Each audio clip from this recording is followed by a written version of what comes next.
देशामध्ये प्रादेशिक पक्षांची फोडाफोडी सुरू झालेली आहे, पण या फोडाफोडी मागचा अदृश्य शक्तींचा लॉंग टर्म प्लॅन जो आहे तो आपण समजून घेतला पाहिजे। पहिल्यांदा शिवसेना फोडली, काहीही म्हणा। हा पहिला प्रयोग प्रचंड यशस्वी झाला, त्यांची हिम्मत वाढली। दुसरा प्रयोग राष्ट्रवादीवरती झाला, तो सुद्धा यशस्वी झाला। राज्यात आणि केंद्रात भाजपचं सरकार आलं, मग अचानक बातमी आली, आम आदमी पक्षाचे 10 पैकी 7 खासदार फुटले। बहुमतातलं सरकार असूनही अदृश्य शक्तींकडून सातत्यानं फोडाफोडी थांबत नव्हती। मग बंगालच्या निवडणुका झाल्या, बंगालमध्ये भाजपनं मोठं यश मिळवलं, तरीही विरोधी गटाचे म्हणजेच ममतांच्या तृणमूलचे 80 पैकी 60 आमदार फुटले, खासदारही फुटले। आणि आता तर कहर म्हणजे उद्धव ठाकरेंची उरली सुरली शिवसेना देखील पुन्हा फुटली आहे।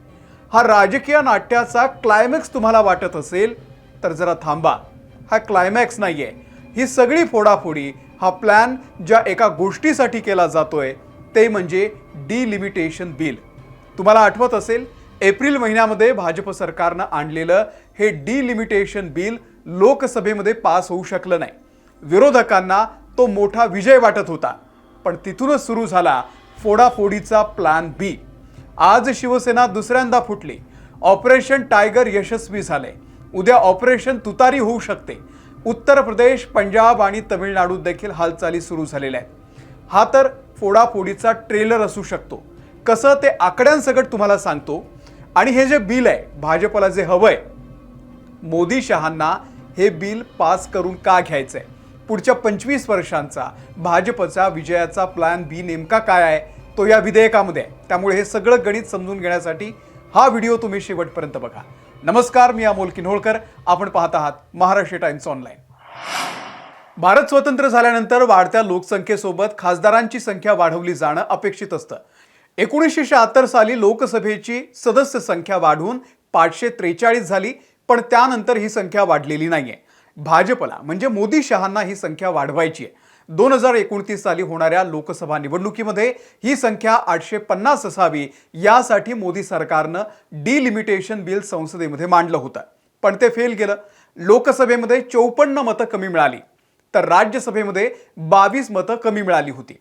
विरोधकांचं म्हणणं होतं की लोकसंख्येच्या आधारावरती जर खासदारांची संख्या वाढली तर दक्षिण भारताच्या तुलनेमध्ये उत्तर भारतात जास्त जागा वाढतात। उत्तर भारत हा भाजपचा गड आहे आणि त्यामुळे तिथे खासदारांची संख्या वाढली तर दक्षिण भारताचं महत्त्व लोकसभेमध्ये, राज्यसभेमध्ये कमी होईल। तसं बघायला गेलं तर आरोपांमध्ये तथ्य आहे। दक्षिण भारतामध्ये शिक्षण आणि कुटुंब नियोजनामुळे लोकसंख्या नियंत्रणात राहिली, पण उत्तर भारतामध्ये विशेषतः उत्तर प्रदेश, मध्य प्रदेश, बिहार, राजस्थान हे भाजपचे हक्काचे राज्य मानले जातात। त्या राज्यांमध्ये लोकसंख्या वाढलेली आहे, त्यामुळे साहजिकच भाजपचे खासदार या राज्यांमध्ये वाढतील। हे डिलिमिटेशन बिल म्हणजेच परिसीमन विधेयक संसदेमध्ये पास होऊ शकलं नाही। हा भाजपसाठी मोठा धक्का होता, पण भाजप हार मानत नाही। भाजप पुढच्या 25 वर्षांचा विचार करून प्लॅनिंग करत असतं।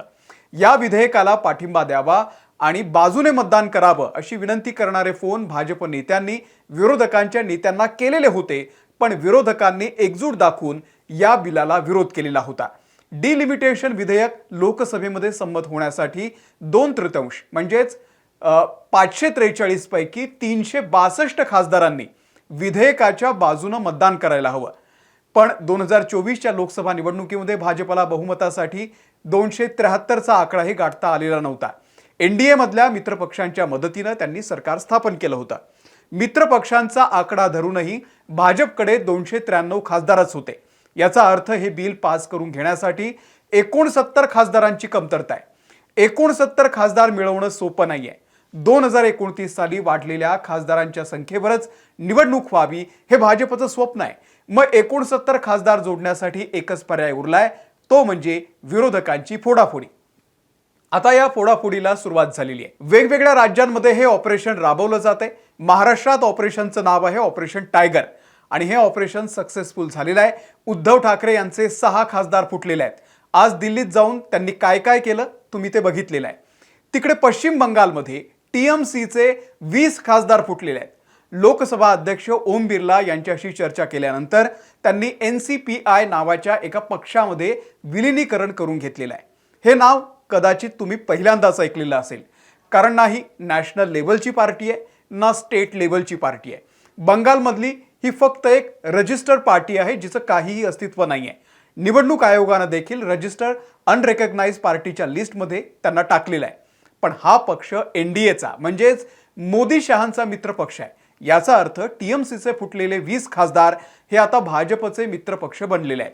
याचा अर्थ एनडीएचे 293, शिवसेनेचे आजचे 6, तृणमूलचे 20 हा आकडा होतो 319. म्हणजे 362 हा आकडा गाठण्यासाठी अजूनही 42 खासदारांची गरज आहे. आणि अशा वेळी देशातल्या 3 महत्त्वाच्या पक्षांवरती एनडीएची नजर असेल. त्यात महाराष्ट्रातल्या शरद पवार यांच्या राष्ट्रवादी पक्षातही ऑपरेशन तुतारीची चर्चा आहे. शरद पवारांचे राष्ट्रवादीचे 8 खासदार लोकसभेमध्ये आहेत, कारण राष्ट्रवादी काँग्रेसही ऑलरेडी एकदा फुटलेली आहे. आता जशी उद्धव ठाकरेंची शिवसेना फुटली तशी शरद पवारांची शिवसेना फुटणार नाही याची गॅरंटी काय? पक्षविचार, तत्व वगैरे राजकारणामध्ये किती तकलादू शब्द झालेले आहेत हे आपण रोज बघतोय. त्यामुळे अशक्य काहीही नाहीये. अदृश्य हातांनी महाराष्ट्रामध्ये अशक्यही शक्य करून दाखवलेलं आहे. आता या फोडाफोडीमधलं सर्वात कठीण राज्य आहे तमिळनाडू आणि भाजपची नजर आहे डीएमके वरती. तमिळनाडूमध्ये नुकत्याच विधानसभा निवडणुका पार पडल्या. विजय थलपती यांच्या टीव्हीके पक्षानं त्या ठिकाणी सरकार स्थापन केलंय. डीएमके सोबत युती करून निवडणूक लढलेली काँग्रेस, राहुल गांधी यांची काँग्रेस 0 मिनिटांमध्ये स्टॅलिनच्या डीएमकेला सोडून थलपतींच्या सोबत गेली. 5 आमदारांनी बिनशर्त पाठिंबा दिला आणि त्यामुळे स्टॅलिन दुखावलेले आहेत. तेव्हापासून ही चर्चा सुरू झाली की डीएमके कदाचित एनडीएच्या सोबत जाऊ शकते. स्टॅलिनच्या डीएमकेचे लोकसभेमध्ये 22 खासदार आहेत. डीएमकेचा या डिलिमिटेशन विधेयकाला असलेला विरोध प्रामुख्यानं खरं तर 2 मुद्द्यांवरती होता. पहिलं म्हणजे डीएमकेला असं वाटत होतं की या विधेयकामुळे तमिळनाडूसारखी दक्षिणेकडची जी राज्य आहे ती संसदीय महत्त्वाच्या दृष्टीनं दुय्यम ठरतील आणि दुसरीकडे हिंदी भाषिक पट्ट्यातील राज्यांना लोकसभेमध्ये वेटोचा, नकाराधिकाराचा अधिकार देण्याइतपत मोठं संख्याबळ त्या ठिकाणी मिळणार आहे. पण हा प्रॉब्लेमही भाजप सॉल्व्ह करू शकतो. उत्तर दक्षिण संख्याबळाचा हा वाद टाळण्यासाठी आता केंद्रीय गृहमंत्री अमित शहा यांनी दुसरा प्रस्ताव समोर ठेवलेला होता आणि तो म्हणजे लोकसभेच्या सध्याच्या जागांमध्ये राज्यनिहाय सरसकट 50% वाढ करणं. ही बाब विधेयकामध्ये स्पष्टपणे नमूद केलेली नव्हती आणि म्हणून डीएमकेचा विरोध होता. जर भाजपनं सरसकट 50% या जागा वाढवण्यासंदर्भात लेखी आश्वासन दिलं तर डीएमके देखील पाठिंबा देऊ शकतं. कारण लेखी आश्वासन द्यावं आणि पुढच्या 30 वर्षांमध्ये त्यामध्ये बदल करू नये अशी अट डीएमकेनं एनडीएच्या समोर ठेवल्याची चर्चा आहे. आता या प्रस्तावावरती भाजप स्टॅलिन यांच्याशी नव्यानं संवाद साधू शकतात. तसंही काँग्रेसनं ऑलरेडी डीएमकेला धोका दिल्याची भावना आहे. त्यामुळे या 22 खासदारांचा पाठिंबा देखील भाजपला मिळू शकतो. अर्थात या सर्व शक्यता आहे. डीएमके फुटणार नाही. डीएमकेचा पाठिंबा मिळवण्यासाठी त्यांना अशाच पद्धतीनं वळवावं लागेल हे भाजपला देखील चांगलंच माहिती आहे. मगाशी झालेल्या गणितानुसार 319 खासदार झालेले आहेत आणि जर डीएमकेचे आमदार जोडले गेले तर हा आकडा होतो 341. तरीही 21 खासदारांची गरज आहे. आणि अशा वेळी भाजपच्या टार्गेटवरती उत्तर प्रदेशमधला अखिलेश यादव यांचा समाजवादी पक्ष असू शकतो. उत्तर प्रदेशमध्ये अखिलेश यादव यांच्या समाजवादी पक्षाचे 37 खासदार आहेत. पण समाजवादी पक्षावर सध्या तरी अखिलेश यादव यांचा चांगला होल्ड आहे. पण ममतांचा पक्ष फुटेल असं कोणालाही वाटत नव्हतं.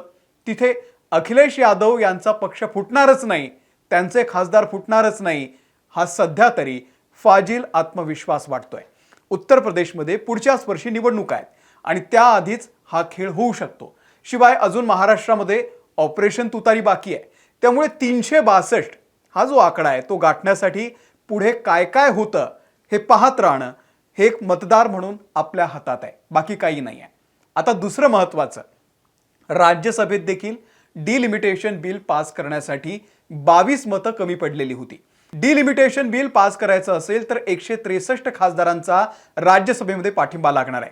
त्यात राघव चड्डांसह 7 खासदार एनडीए सोबत गेलेले आहे. त्यामुळे एनडीएची संख्या आता 148 झालेली आहे. तरीही अजून 15 खासदार कमी पडत आहेत. नुकत्याच तृणमूलच्या राज्यसभा खासदारांनी देखील राजीनामा दिलेला आहे. तिथे पोटनिवडणूक होणार आहे. भाजप तिथे जोर लावणार. आणि पंजाबमध्ये राघव चड्डा यांच्या संपर्कात आम आदमी पक्षाचे अनेक आमदार असल्याची चर्चा आहे.